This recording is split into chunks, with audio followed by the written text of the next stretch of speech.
Dimas Anggara dan Kesha Alvaro yang sempat gegerkan publik dengan kabar terlibat konflik di lokasi syuting, di mana Dimas lakukan kekerasan fisik, hingga pasca ungu, ayahanda Kesha angkat bicara di media sosial, kini sudah berdamai. Pintu damai sudah terbuka. Dimas pun mengaku sudah akui salah, mohon maaf pada Kesha serta keluarga.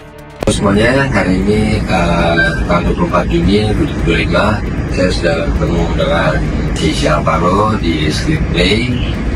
Saya telah mengakuhi dan mohon maaf kepada Kesha dan juga keluarganya atas tindakan yang terjadi pada kami berdua, dan alhamdulillah Kesha dan keluarga sudah menerima permohonan maaf dari saya. Bahwa apakah ini sebuah permintaan maaf yang tulus? Jawabannya, permintaan maaf yang tulus itu ada 3 faktor, 3 parameter. Parameter pertama adalah bahwa siapa yang minta maaf, saya minta maaf, itu kata-katanya Dimas. Nah, itu benar, itu saya. Siapa yang minta maaf jelas. Yang kedua, minta maaf ke siapa? Kepada Kesha dan keluarganya. Oke. Tetapi yang ketiga, kenapanya? Misalnya saya telah melakukan tindakan kekerasan, saya telah melakukan ini, melakukan itu, kan nggak dia sebut. Ya, jadi dari sudut pandang bahwa apakah dia meminta maaf secara tulus, jawabannya tidak memenuhi kaidah ketiga dari 3 penanda bahwa permintaan maaf ini tulus. Kalau ada orang bilang bahwa ya kan yang penting gua udah nggak gitu melihatnya. Yang tulus itu benar-benar 3-tiganya. Kita ingin anak kita ini tumbuh besarnya, berkembangnya baik, betul, berada di lingkungan yang baik. Tapi tentu tidak ada yang sempurna, ya kan? Kita hidup ini seperti Kesha kan kurang lebih lah seperti lingkungan bapaknya lah gitu. Di lingkungan musik, lingkungan keartisan, pasti di sekitar kita banyak contoh-contoh yang ada yang memang bisa kita ikutin, ada yang nggak bisa kita ikutin. Meski dipandang ada sinyal tak tulus ungkapkan maaf, toh Dimas dan Kesha sudah saling bertegur sapa. Tiada lagi konflik yang terjadi. Pun Kesha sendiri ingin menjadi adik dari Dimas, sebuah sikap yang sepatutnya diapresiasi. Tapi benarkah ada ekspresi tak biasa dari Dimas yang menimbulkan spekulasi terkait kabar konflik yang terjadi di lokasi syuting itu? Semoga tidak terjadi lagi ke depannya dan banyak pelajaran yang seperti ini. Bang, sebelum juga masih juga udah salahin, maaf juga maafin. Semoga kita dapat dari sini lebih baik lagi, lebih semangat lagi, dan ya kita menjadi adik yang baik. Terima kasih.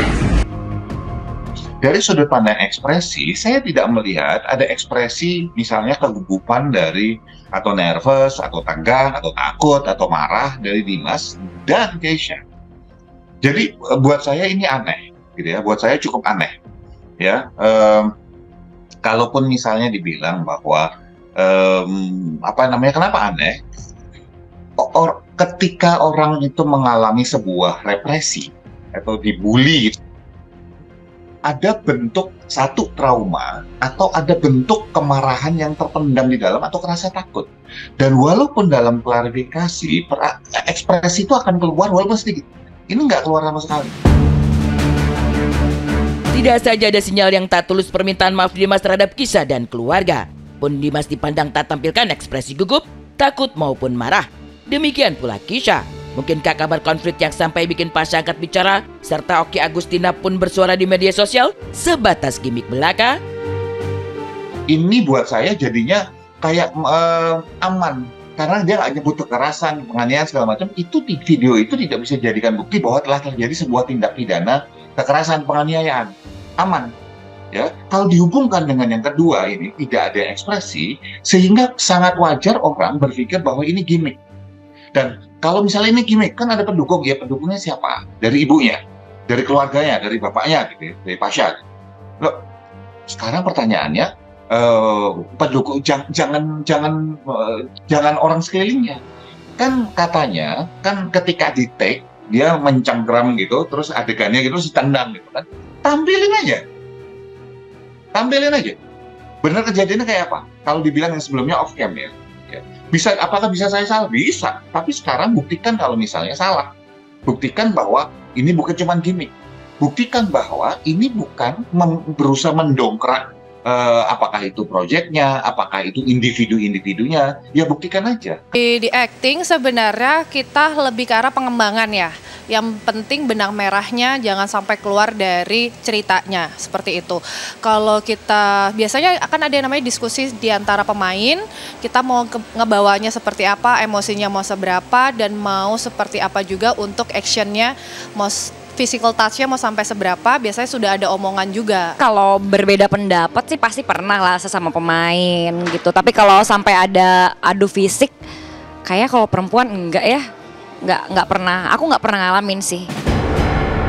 Apakah konflik yang terjadi sebatas gimmick atau memang benar adanya? Toh tindakan Pasha yang tampil membela sang putra patut diacungi jempol. Pun jika dipandang sebagai gimmick, patutkah Pasha yang notabene pejabat publik, wakil rakyat di Senayan, masih ikut bermain gimmick khas panggung hiburan?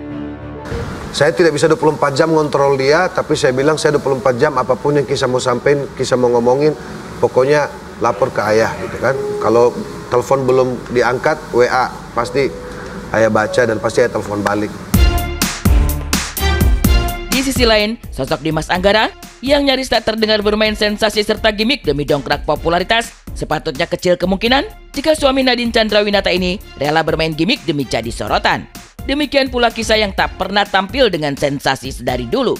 Dirinya terus bekerja keras demi jadi tulang punggung keluarga hingga larang sang ibu untuk bekerja keras. Belakangan ini banyak sekali gimmick-gimmick yang beredar ya, Yes. sehingga memang wajar saja kalau misalnya ada trust issues among netizen ketika misalnya mendapatkan kabar demikian. Apalagi Itu. juga kalau kita lihat dari pakar ekspresi tadi ya, Benar. dimana kita lihat permintaan maaf dari video tersebut, Yes. terlihat akan terbalik ya, Kisha yang menenangkan Dimasnya, bukan Dimas. sebaliknya ya. Jadi memang wajar saja kalau Itu. misalnya timbul pertanyaan. Nah, dan kita juga mungkin belum melihat dari hasil proyeknya seperti apa, jadi mungkin kita bisa melihat sendiri take-nya seperti apa, atau mungkin ada CCTV-nya gitu ya, jadi behind the scene seperti apa, jadi biarlah netizen yang menilai apakah ini gimmick atau bukan. Tapi sekali lagi ya, ini berhasil catch attention dari netizen semuanya pastinya ya. Betul, ya waktulah yang akan menjawab. Setuju. Ya. Kalau misalnya ada promo trailer kemudian hari ya mungkin, tapi kalau misalnya Benar. enggak ya berarti bukan gimmick, begitu saja. Yes. Ya.